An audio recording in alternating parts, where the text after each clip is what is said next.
English গ্রামারের সবথেকে গুরুত্বপূর্ণ টপিকস হচ্ছে টেন্স। টেন্স পারলে মোটামুটি ইংলিশ গ্রামারের প্রায় অর্ধেকটা শেখা হয়ে যায়। আজ আমরা ইংলিশ গ্রামারের টেন্স নিয়ে আলোচনা করব। টেন্স, যার বাংলা মানে দাঁড়াচ্ছে কাল। টেন্স দ্বারা বোঝা যায় কোনো একটা কাজ কখন হয়েছে এবং কী অবস্থায় হয়েছে। টেন্সকে বোঝার জন্য আমরা কয়েকটা উদাহরণ দেখি। যেমন একটা কাজ, সাপোজ গান লেখা। কিভাবে বলবো? আমি গান লিখি, আমি গান লিখছি, আমি গান লিখেছি, আমি 10 মিনিট ধরে গান লিখছি। তো এটা তারা কি বোঝাচ্ছে? প্রথম বাক্যে আমি গান লিখি, এটা সাধারণ কথা। আমি গান লিখছি, এখন লিখছে এটা। আমি গান লিখেছি, এই মাত্র লেখা হয়ে গেছে, গান রেডি। আর আমি 10 মিনিট ধরে গান লিখছি, মানে আমি 10 মিনিট আগে গান লেখা শুরু করেছিলাম এবং গানটা এখনও লিখছি, এবং এটা কখন শেষ হবে তা আমার জানা নেই। এই যে বাক্যগুলো বললাম, এগুলো সব বর্তমান কালের জন্য প্রযোজ্য। ঠিক একইভাবে এই বাক্য আমরা অতীত এবং ভবিষ্যৎকালের জন্য বলতে পারি। কিভাবে বলতে পারি? যেমন এখানে দেখানো হচ্ছে। এটাকে অতীতে বললে আমি বলতাম আমি গান লিখেছিলাম, আমি গান লিখছিলাম, মানে অতীতে আমি কন্টিনিউয়াসলি লিখছিলাম। আমার গান লেখা হয়েছিল, সাপোজ আগের দিন আমার একটা গান লেখা হয়ে বসেছিল, রেডি হয়েছিল। আমি 10 মিনিট ধরে গান লিখছিলাম, গতকালের কথা। আমি 10 মিনিট ধরে গান লিখছিলাম, সামথিং, তখন একটা কোনো কাজ হচ্ছিল। ঠিক একই কথা ভবিষ্যতের জন্য বললে হবে আমি গান লিখব, আমি গান লিখতে থাকব, আমার গান লেখা হয়ে থাকবে, আমি 10 মিনিট ধরে গান লিখতে থাকব। হয়তোবা পরশু দিনের কথা বলছি। দেখতে পাচ্ছি যে একটা বাক্যকে 3 কালের জন্য আমরা 4 ভাবে বলতে পারি। এই যে ব্যাপারটা, এই ব্যাপারটাকে আমরা মোট 12টা ভাগে ভাগ করেছি। বর্তমান কালের জন্য 4টি ভাগ, অতীত কালের জন্য 4টি ভাগ এবং ভবিষ্যৎকালের জন্য 4টি ভাগ। মূলত এই যে 3টা সময়, বর্তমান, অতীত এবং ভবিষ্যৎ, প্রত্যেক সময়ে একটা বাক্যকে ঠিক 4 রকমভাবে বলা যায়। ইনডেফিনিট, যেটার মাধ্যমে বোঝা যায় সাধারণ কথা। কন্টিনিউয়াস, কোনো একটা কাজ চলমান আছে এমন কথা। পারফেক্ট, কোনো একটা কাজ অলরেডি হয়ে গিয়েছে, তার রেজাল্ট এখনও বিদ্যমান এমন কথা।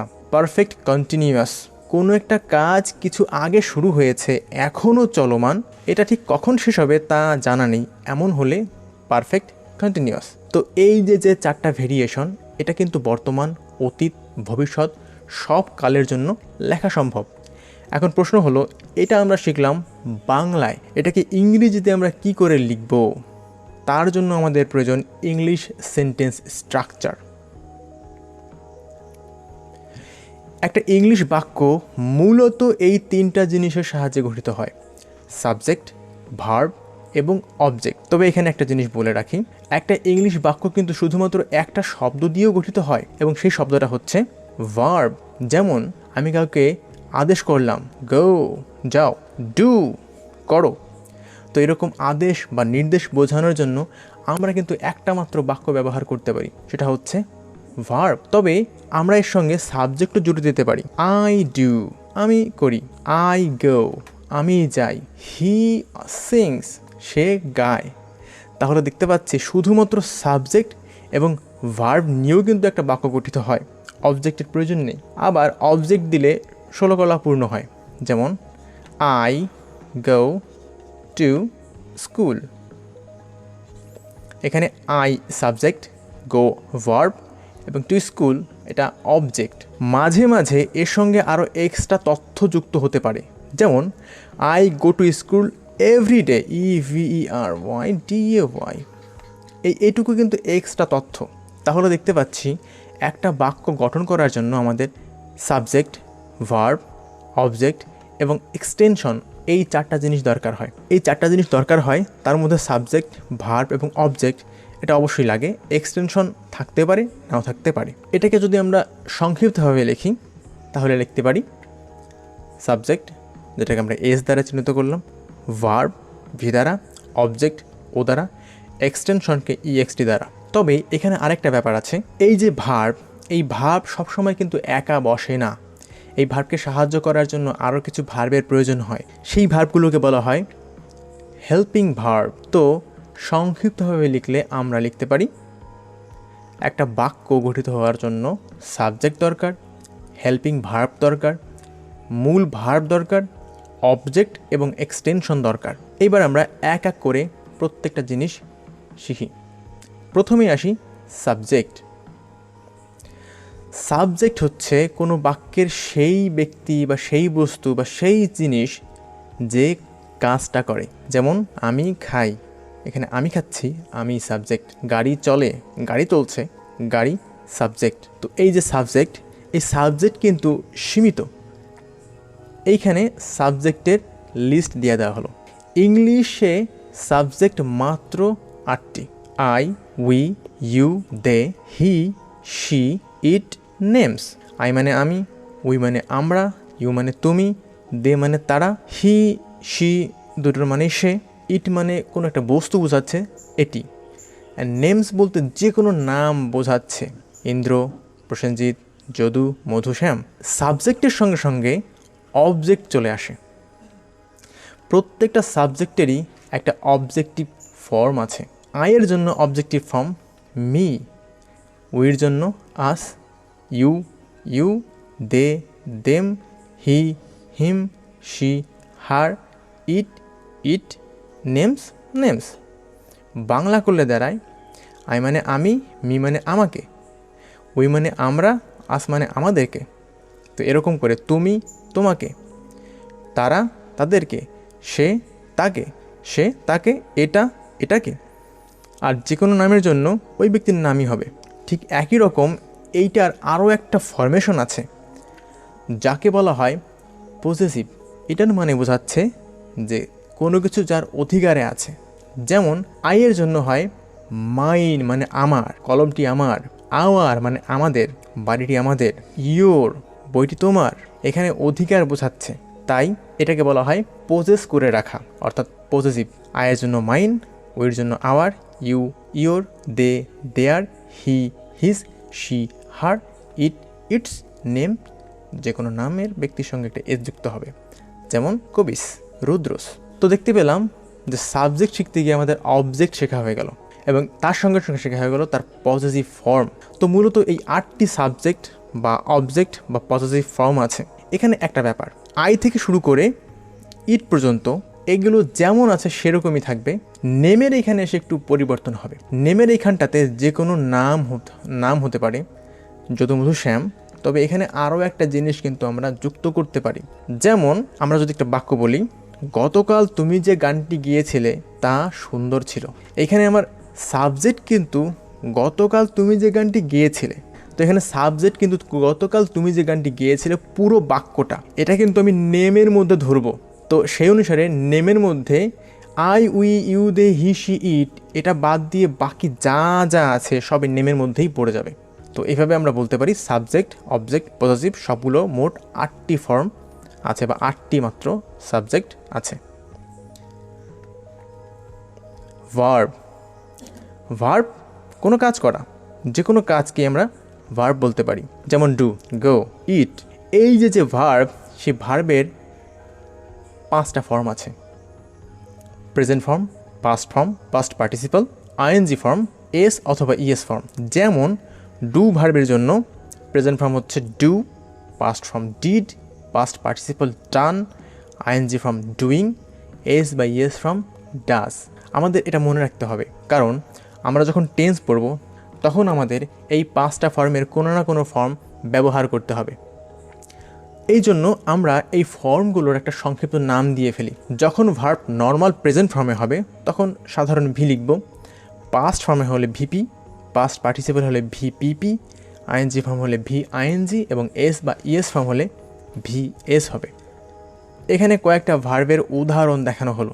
যেমন গো এর জন্য present form go, past form went, past participle form gone, ING form going এবং S by S form goes. ঠিক একই রকমভাবে রাইটের জন্য রোট, রিটেন, রাইটিং এবং রাইটস। হ্যাবের জন্য হ্যাড, হ্যাড, হ্যাভিং এবং হ্যাজ। এই যে ফর্মগুলো আছে এগুলো গ্রামার বইতে কনজুগেশন নামে একটা অধ্যায় আছে, সেখানে দেওয়া থাকে, বা ইন্টারনেট ঘেটে আমরা এই ফর্মগুলো বের করতে পারি। এখানে একটা ব্যাপার, সেটা হচ্ছে এই যে আইএনজি ফর্ম এবং এস বাই এস ফর্ম এটা মুখস্থ করার দরকার নেই। আমার যে মূল ভার্ব সেই ভার্বের সঙ্গে জাস্ট আইএনজি যুক্ত করে দিলেই সেটা আইএনজি ফর্ম হয়ে যাবে। এবং এস মাঝে মাঝে ইএস, যেমন এখানে ডু এর জন্য লাস্টে ইএস যুক্ত হয়েছে, গো এর জন্য লাস্টে ইএস যুক্ত হয়েছে, কিন্তু ইটের জন্য এখানে শুধুমাত্র এস যুক্ত হয়েছে। তো মূল ভার্বের শেষে এস মাঝে মাঝে ইএস যুক্ত করলে সেটা এস বা ইএস ফর্ম হয়ে যাবে। আর অন্যদিকে এই যে পাস্ট এবং পাস্ট পার্টিসিপাল যে ফর্মটা আছে, এটা কিন্তু আমাদের মুখস্থ করতে হবে। এই মুখস্থ করা ছাড়া এটার আর কোনো উপায় নাই। যেমন এখানে গো এর জন্য past form went, past participle form গান সম্পূর্ণ আলাদা। তারপরে এখানে রাইটের জন্য রোড, পাস্ট পার্টিসিপাল রিটেন সম্পূর্ণ আলাদা। এটা কিন্তু মুখস্থ করতে হবে, এর কোনো বাস্তবায়ন হবে না। এরপরে আসি আমরা হেল্পিং ভার্ব, যে ভার্ব মূল ভার্বকে সাহায্য করে। এবার কিভাবে সাহায্য করে সেটা একটু বোঝার চেষ্টা করি। ফর এক্সাম্পল, করা মানে ডু। এইবার করছি, করব এবং করেছি, এর ইংলিশ কী হবে? অবশ্যই ডু না। ডু মানে করা, ডু মানে অবশ্যই করছি না, ডু মানে অবশ্যই করব হবে না, ডু মানে অবশ্যই করেছি হবে না। এগুলোর ইংলিশ কী হবে? এইগুলো করছি অ্যাম ডুইং, করব উইল ডু, করেছি হ্যাভ ডান। এইখানে ডু, ডুইং, ডান এটা কিন্তু মূল ভার্ব ডু, তার যে বিভিন্ন ফরমেশনগুলো আছে, ING form, S by S form, past participle form, সেই ফর্ম দেওয়া আছে। আলটিমেটলি এটা কিন্তু ডু ভার্বেরই মূল যে ফর্ম, সেগুলো মূলত ডু ভার্ব। এইবার এটাকে সাহায্য করার জন্য আমাকে এক্সট্রা কিছু ভার্ব আনতে হয়েছে, সেগুলো হচ্ছে অ্যাম, উইল, হ্যাভ। এই যে অতিরিক্ত ভার্বগুলো আনতে হয়েছে, করা থেকে করেছি করার জন্য হ্যাভ আনতে হয়েছে, করা থেকে করব করার জন্য উইল আনতে হয়েছে, অর্থাৎ মূল যে ভার্ব তাকে সাহায্য করার জন্য অতিরিক্ত ভার্ব আনতে হয়েছে। তো এই যে সাহায্যকারী যে ভার্বগুলো আনলাম, এগুলোই মূলত হচ্ছে হেল্পিং ভার্ব। হেল্পিং ভার্বকে আমরা তিনটি ক্যাটাগরিতে ভাগ করতে পারি: বি ভার্বস, হ্যাভ ভার্বস এবং মোডালস। প্রথমে আসি বি ভার্বস। বি ভার্বস মাত্র 8টা। অ্যাম, ইজ, আর, ওয়াজ, ওয়্যার, এই গেল 5টা। বি নিজে, বি এর আইএনজি ফর্ম বিইং এবং বি এর পাস্ট পার্টিসিপাল ফর্ম বিন, এই মিলে মোট 8টা বি ভার্ব। এর বাইরে কোনো বি ভার্ব নেই। হ্যাভ ভার্ব মাত্র 3টা: হ্যাভ, হ্যাজ এবং হ্যাড। অন্যদিকে মোডালস, মোডালস অনেকগুলো আছে, এখানে কয়েকটা দেখানো হলো: shall, should, will, would, can, could, may, might, etcetera. এইবার যেহেতু প্রত্যেকটা ভার্বেরই 5টা ফরমেশন আছে, তাহলে এই ভার্বগুলোরও তো 5টা ফরমেশন থাকার কথা। এই ভার্বগুলোর 5টা ফরমেশন কি? বি ভার্বের প্রেজেন্ট ফর্ম অ্যাম, আর এবং বি নিজে, পাস্ট ফর্ম ওয়াজ এবং were, past participle form been, ING form being, S বা ইয়েস ফর্ম ইজ এবং ওয়াজ। অন্যদিকে হ্যাভ ভার্বের প্রেজেন্ট ফর্ম হ্যাভ, পাস্ট এবং past participle form had, ING form having, S বা ES form has. মোডালসের কেবলমাত্র present form আছে এবং পাস্ট ফর্ম আছে, এর কোনো আইএনজি ফর্ম, এস বা এস ফর্ম এবং পাস্ট পার্টিসিপাল ফর্ম নেই। যেমন present form shall, will, can, past form should, weed, could. এখানে দেখতে পাচ্ছি যে প্রেজেন্ট ফর্ম বি ভার্বের জন্য 3টা: অ্যাম, আর এবং বি। পাস্ট ফর্ম 2টো: ওয়াজ, ওয়্যার। প্রশ্ন হচ্ছে কখন অ্যাম হবে, কখন আর হবে, কখন ওয়াজ হবে, কখন ওয়্যার হবে, কখন ইজ হবে। তো এটা দেখার জন্য আমাদের যেতে হবে আবার সেই সাবজেক্টের মধ্যে। হেল্পিং যে ভার্ব আছে মূলত বসবে সাবজেক্টের উপরে নির্ভর করে। সাবজেক্টকে আমরা 3টা ভাগে ভাগ করতে পারি: আই, উই মিলে, ইউ, আর বাকি যারা আছে তারা সবাই মিলে। এই যে আই, উই, এটা আসলে আমাদের মধ্যে পড়ে গেছে, আমি, আমরা। এটা মূলত ফার্স্ট পারসন। ইউ তোমাদের মধ্যে পড়ে গেছে, তোমরা, এটা হচ্ছে সেকেন্ড পারসন। আর দে, শি, ইট, নেমস মানে অন্য লোকজন। আমি, তুমি বাদ দিয়ে বাকি লোকজন, এটা পড়ে গেছে থার্ড পারসনের মধ্যে। ওকে, আচ্ছা। এই ফার্স্ট পারসনের মধ্যে যখন এই আই হবে, আইয়ের সঙ্গে হবে অ্যাম, ওয়াজ এবং হ্যাভ। যেমন I am, I was, I have. উইর সঙ্গে, ইউর সঙ্গে এবং দের সঙ্গে হবে আর, ওয়্যার এবং have. We are, we were, they have, you have. আর অন্যদিকে বাকি যেগুলো আছে হি, শি, ইট, নেমস, এদের সঙ্গে হবে ইজ, ওয়াজ এবং হ্যাজ। এখানে যেটা গুরুত্বপূর্ণ সেটা হচ্ছে এই থার্ড পারসনে এই যে হি, শি, ইট এবং যে কোনো নাম, এটা তারা আসলে সিঙ্গেল পারসন বোঝানো হয়, যেমন হি একজন ব্যক্তি, শি একজন ব্যক্তি, ইট একটি বস্তু, কোনো নাম একজন ব্যক্তি। তো যখন এরকম একজন ব্যক্তি বোঝানো হয় তখন বলা হয় third person singular noun. Singular মানে একটা। তো যখন এরকম একটা বোঝাবে তখন সেখানে ভার্বের যে এস অথবা ইয়েস ফর্ম আছে সেটা বসবে এখানে, আর সেটাই মূলত ইজ, ওয়াজ এবং হ্যাজ। তাহলে বুঝতে পারলাম আই এর সঙ্গে অ্যাম, ওয়াজ, হ্যাভ, ইউ, উই দের সঙ্গে আর, ওয়্যার, হ্যাভ এবং বাকিগুলোর সঙ্গে ইজ, ওয়াজ, হ্যাজ হয়। তাহলে একটা ইংলিশ বাক্য তৈরি করার জন্য আমাদের যে মূল ingredient subject, verb, helping verb এবং অবজেক্ট সব মোটামুটি শেখা হয়ে গেল। এইবার আমরা টেন্সের যে মূল সূত্র সেখানে আসতে পারি। Laws of tenses. একটা টেন্সকে আমরা 4 রকম করে লিখতে পারি। প্রেজেন্ট টেন্সকে 4টে ভাগে ভাগ করা যায়: ইনডেফিনিট, কন্টিনিউয়াস, পারফেক্ট এবং পারফেক্ট কন্টিনিউয়াস। ইনডেফিনিট মানে হচ্ছে সাধারণ কথা, কন্টিনিউয়াস কোনো একটা কাজ এখন চলমান আছে এমন, পারফেক্ট কোনো একটা কাজ এই কেবলমাত্র শেষ হয়ে গেছে এমন, পারফেক্ট কন্টিনিউয়াস কোনো একটা কাজ কিছুক্ষণ আগে শুরু হয়েছে এখনও চলছে এবং কখন শেষ হবে তা জানা নেই। সূত্র কি? যদি আমাকে ইনডেফিনিট সেন্টেন্স তৈরি করতে হয় তাহলে প্রথমে সাবজেক্ট লিখতে হবে, তারপর ভার্ব লিখতে হবে এবং এখানে কিন্তু ভার্বের প্রেজেন্ট ফর্ম আছে যেহেতু আমরা প্রেজেন্ট টেন্স নিয়ে আলোচনা করছি, এবং অবজেক্ট লিখতে হবে। কন্টিনিউয়াসে সাবজেক্ট, অ্যাম, ইজ, আর ভার্বের আইএনজি ফর্ম এবং অবজেক্ট। পারফেক্টে সাবজেক্ট, হ্যাভ, হ্যাজ ভার্বের পাস্ট পার্টিসিপাল ফর্ম এবং অবজেক্ট। পারফেক্ট কন্টিনিউয়াস এখানে কিন্তু দুটো টার্ম, এখানে পারফেক্টও আছে কন্টিনিউয়াসও আছে, তাহলে এখানে এই দুটো মিক্সড হবে। পারফেক্ট থেকে আসবে হ্যাভ অথবা হ্যাজ এই যে, এবং কন্টিনিউয়াস থেকে আসবে হচ্ছে অ্যাম, ইজ, আর। তো এখানে একটা ব্যাপার বলে রাখি, হ্যাভ, হ্যাজ যেখানে থাকবে এরপরে ভার্বের অবশ্যই পাস্ট পার্টিসিপাল ফর্ম লিখতে হবে, এটা কনফার্ম। হ্যাভ, হ্যাজ, হ্যাড থাকলেই ভার্বের পাস্ট পার্টিসিপাল ফর্ম লিখতে হয়। এবং এই যে আইএনজি ফর্ম এমনি বসে না, এটাকে লিখতে হলে তার আগে অবশ্যই একটা বি ভার্ব দিতে হয়, যেমন এখানে অ্যাম, ইজ, আর। তো মূল যে কনসেপ্ট সেটা হচ্ছে বি ভার্বের পরে মূল ভার্বের আইএনজি ফর্ম হয় এবং হ্যাভ, হ্যাজ এবং হ্যাড ভার্বের পরে মূল ভার্বের পাস্ট পার্টিসিপাল ফর্ম হয়। তো এইবার দেখি আমরা, যেহেতু পারফেক্ট কন্টিনিউয়াস তাই পারফেক্ট থেকে হ্যাভ, হ্যাজ চলে আসছে এখানে হ্যাভ, হ্যাজ। এবার কন্টিনিউয়াস করার জন্য আমার আইএনজি লিখতে হবে, এই জন্য আমি আইএনজি দিলাম। আইএনজি হওয়ার জন্য আমার কিন্তু একটা বিভাব দরকার, তাহলে তার আগে একটা বিভাব দিতে হবে। প্রশ্ন হচ্ছে কি বিভাব দেব? যেহেতু তার আগে হ্যাভ, হ্যাজ আছে তাই অবশ্যই বিভার্বের পাস্ট পার্টিসিপাল ফর্ম বসাতে হবে, আর অ্যাম, ইজ, আর, ওয়াজ, ওয়্যার সবগুলোর পাস্ট পার্টিসিপাল ফর্ম হচ্ছে বিন, এই জন্য এখানে বিন বসিয়েছি। তাহলে আমরা কি দেখলাম? এখানে কি নোট হচ্ছে, যখন ইনডেফিনিট হবে তখন সাধারণ নর্মাল ফর্ম, কোনো পরিবর্তন নেই।